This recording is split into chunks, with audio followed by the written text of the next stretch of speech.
নমস্কার, আমি অঞ্জন দত্ত।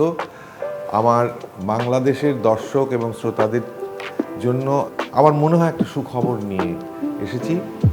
আমার সাম্প্রতিকতম ছবি যেটা তৈরি করেছি আমি, চালচিত্র এখন, সেটা একই সঙ্গে আমার পশ্চিমবঙ্গে এবং বাংলাদেশে, অর্থাৎ দুই বাংলায় একই সঙ্গে রিলিজ করছে হইচইতে।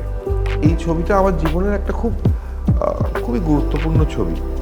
এটা যিনি আমাকে সিনেমায় নিয়ে আসেন, মৃণাল সেন, আমার তখন 26 বছর বয়স, 1980-তে। সেই মৃণাল সেন এবং আমার প্রথম দেখা এবং ইন্টারাকশন এবং মিলনের ঘটনাটা নিয়ে, সত্যি ঘটনার ভিত্তিতে এই ছবি চালচিত্র এখন।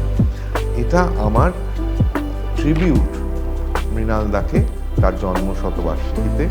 আশা করব আপনারা তাড়াতাড়ি দেখে আমাদের জানাবেন।